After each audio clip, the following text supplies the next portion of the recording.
Mitra, let's talk relationships with friends, family members, romantic partners, all relationships.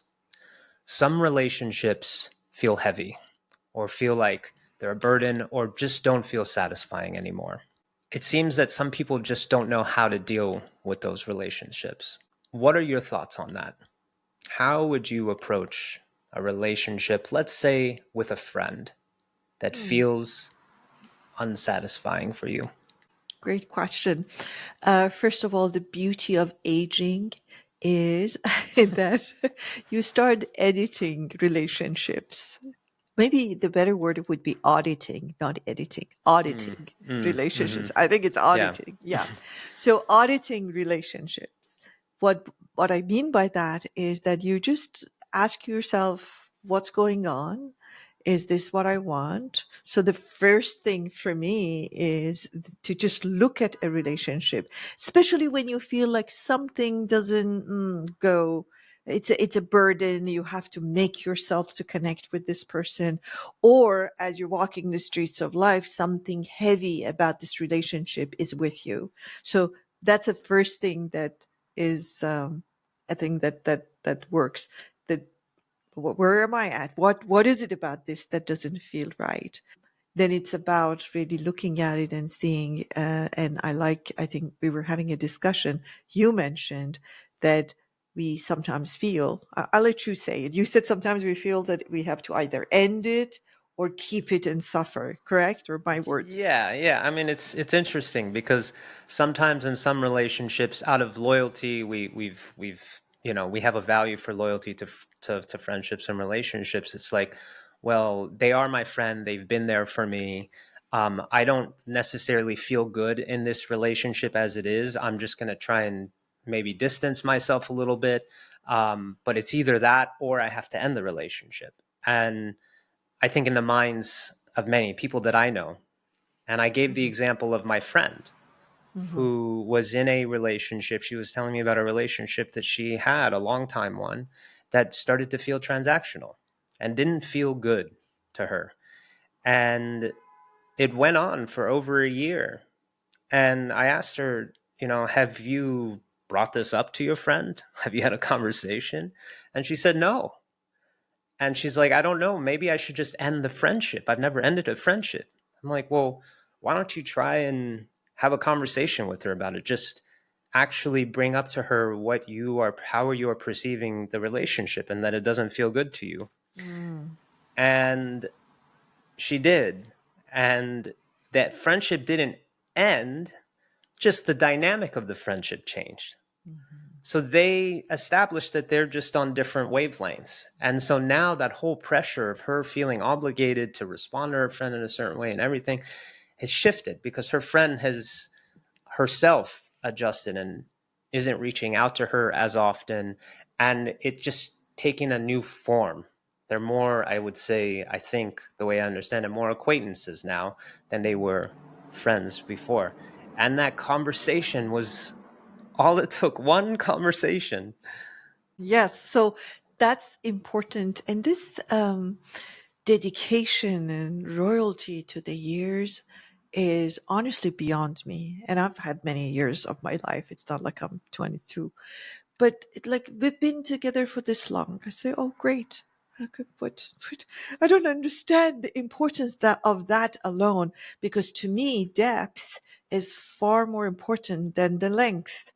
I've been with this person for like 45 years. Good for you. How does it feel? Because I've met people that I've met like last year, and I feel really deep with them. So this number, it's the mind answer when you say. So put that aside. In my view, that's what I do. And then I ask myself, is this heavy for me? Is it satisfying for me? Or even simply asking, can it be better than what it is? It could be just Mm-hmm. that simple question. I don't need to have a problem with you to say, like, what would be feeling like, how can I take you to the next step? How can we be even more satisfying or even deeper friends in this? And I'm saying this, and I want to say not every relationship needs to be deep and fully satisfying. There are friends that are just for, like, lighter version of and lighter parts of our life. No problem. But really, I think the better question is this the way I want it to be? And if the answer is no, I really liked what you were saying. The possibilities are endless. One would be to revise it, meaning the terms are different.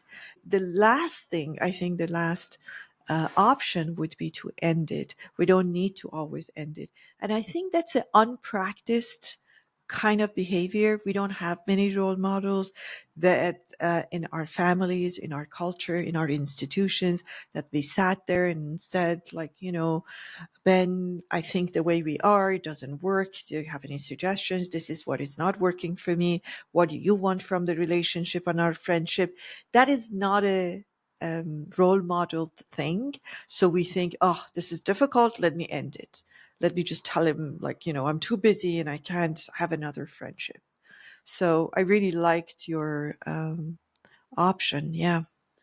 Yeah, we don't even need to decide. Like, that's the key here, is that you don't need to decide before you have that conversation with your friend. Yeah. You don't need to make any decisions about ending, revising. It's incredible what happens organically when you have a honest and open conversation without blaming, without, accusations, just a heartfelt conversation with your friend. What unravels and what Yes. comes out of that. Yes.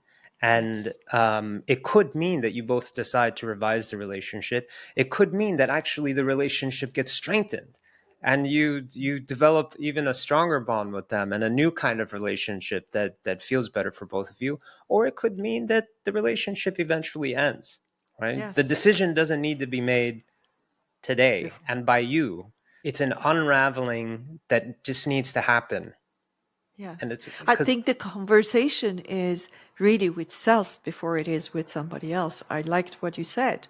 The conversation is with myself. And I think I was sharing with you that recently I decided I'm a professional leaver. Whatever doesn't work, I leave. Con- that's a difficult skill for many people to develop. I'm a professional leaver.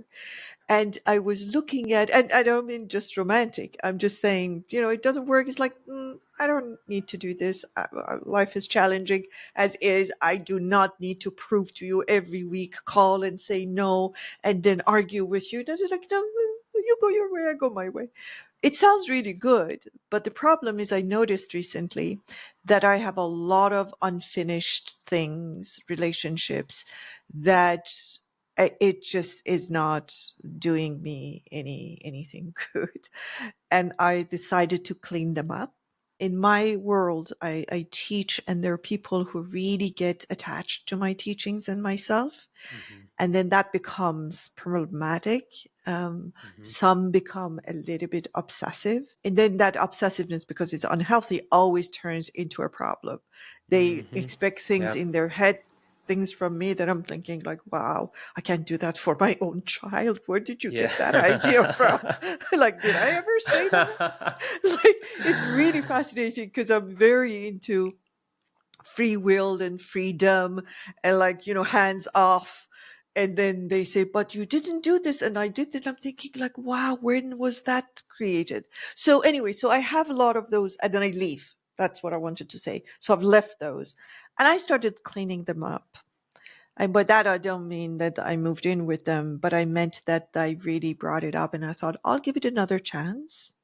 And I'm doing them one by one and I'm turning them into good things, at least from my end, because it's like they're unfinished.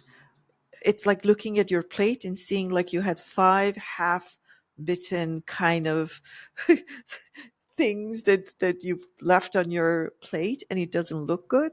So it's been very fascinating that when I started doing that with, very hands off relationships, a very important unfinished relationship from decades ago on its own came to the forefront.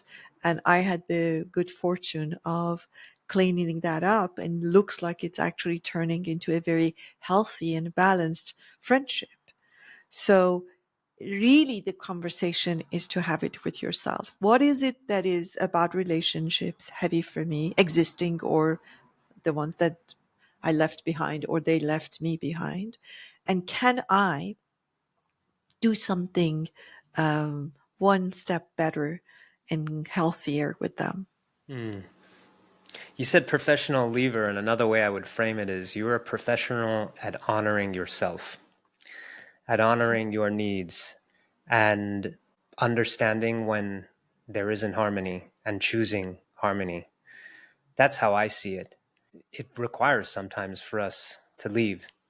And when we're willing not to compromise our own well being, our own harmony, and what we know is the right balance for us in a relationship, then that's good for everybody. And so that's really what I hear you saying when you say I'm a professional lever. So I also want to say is like, yeah, the first part is recognizing that by continuing the relationship, we're in a subtle way, we're betraying ourselves Yeah. in a very subtle way. We're saying, I'm unhappy with this relationship, with this dynamic, and I'm just not going to say anything. And I'm just going to keep it going and accept that unhappiness. And in a subtle way, that's betraying ourselves. So when we recognize that we're doing that and we're willing to take the next step, I think that whole conversation that we had with last week about Yeah. conflict Yes. resolution or how to approach conflict is very applicable in a scenario like this. Yes. I would encourage our listeners to take a look at that. If this is something that you're dealing with and you want to know how to approach a conversation like this in a way that is heartfelt and is also easy, when you do it, it's easy. Then check that out, because Mitra and I broke that whole process down on how to do that. I just wanted to say that. Yes. Yeah. Yeah. Thank you for giving a positive take on my professional leaving title that I gave myself. But also I'm learning, Ben, as I'm aging, that I can leave, but I can leave better. You Yeah. know, it's, you're right. We need to honor ourselves, because by not doing anything about it, by not even leaving, we are normalizing unhappiness and our unhappiness. And also we are um, lowering the standards of life. I'm saying it's okay that I suffer every week when I make myself to come and talk to you or go out with you or invite you to my place. And that's like, why? I always ask why. It's like the statement that and I know it's a high standard that they say, unless you can improve upon silence, do not speak. I want to say, unless you can improve upon me spending time with me, I won't come into a relationship, because I have a really good time with myself. By that, I don't mean in an egoistic way, but I'm saying in a contemplation way. I have a great time to sit in silence, evaluate, look at things, create, write poetry, do painting.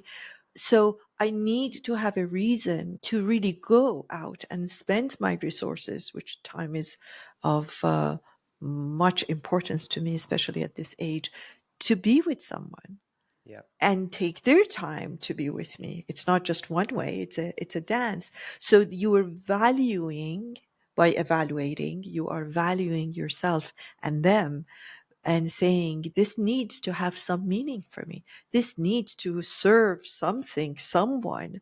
It can't be just like, yeah, I was at home, let's just go out. I know we get tired. We spend energy. It's interesting. If we spent money, I would remember, like I came out to dinner with you and I spent $100, but I don't say I came out with you and spent like about 250% of my energy for today. That's far more valuable. Money I can earn, but that time, that energy. So it's really what I'm saying in a long winded way. I'm saying that I matter, my time matters, my relationships and interactions matter. So hence, I'm going to, one, look at my relationships, two, ask myself what is it that I want from it and communicate that clearly to the person I'm in relationship with, no matter what the nature of the relationship is. And three, decide how this will be different, if any, moving forward. Yeah, and you brought up a really interesting point that if it's not serving us, it's not serving them. By taking these steps with a friend where you're not happy, you're actually helping them. You're helping not only them, you're helping everybody. Because if you're unhappy, um, no matter how subtle that might seem to you, that creates ripples in your life. And it's even creating ripples for that person's life. You're setting a precedent not only for yourself, but for them too, Yes. that both of you are going to learn from. And we may be surprised that when we have the conversation, we might have been projecting. So it's not always them either. And that's another thing that can reveal itself.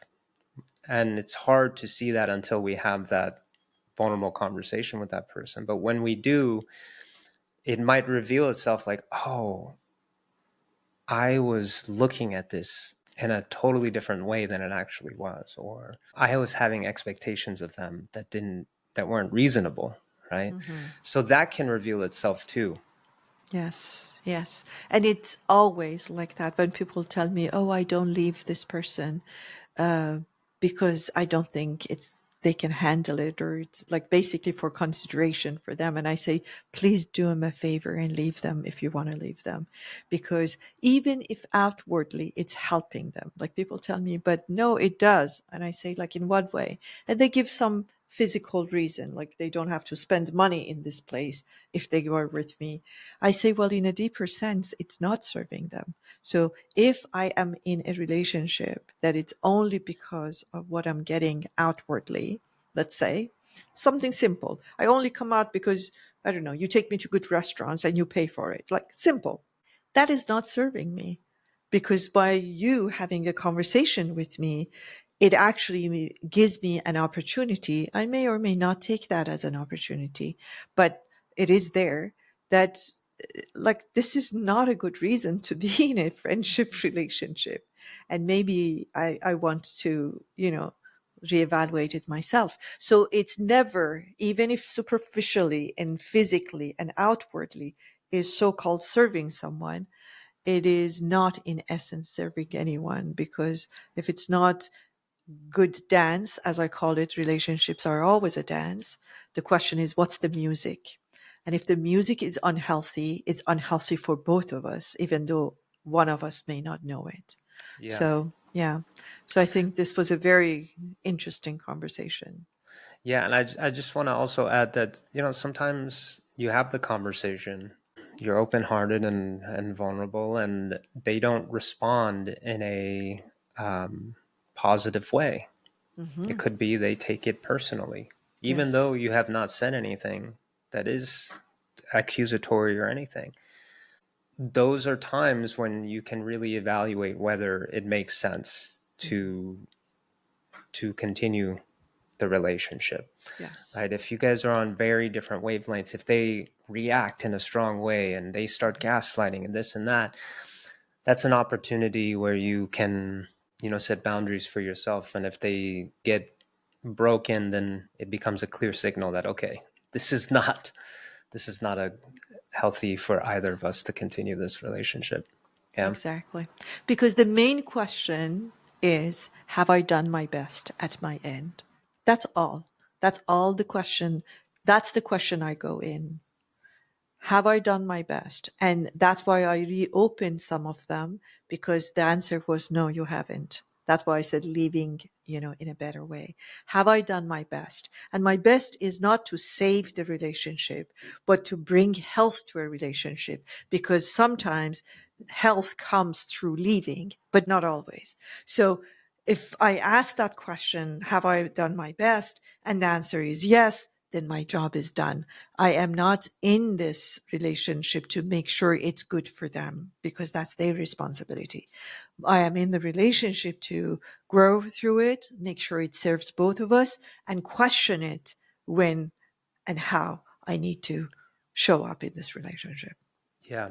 Oh man, you do your best and trust the best. And if Exactly. they react poorly, it doesn't have to do with you. Exactly. It's them and it's their process. Exactly. You do your best and trust the rest. I love that statement. And on that, let's ask our listeners to give us some feedback as to how they look at their relationships, how they bring it to an end, or do they bring it to an end? It would be a very interesting feedback to receive from the world. We'd love to hear from you all. Mitra, thank you. Until next time. Ciao. Thank you so much for tuning in today. For a list of the links and other resources referenced in this episode, check out the podcast description. If you're benefiting from our podcast, we'd love if you could help us reach more people by subscribing. Your support means the world to us. From our hearts to yours, we thank you.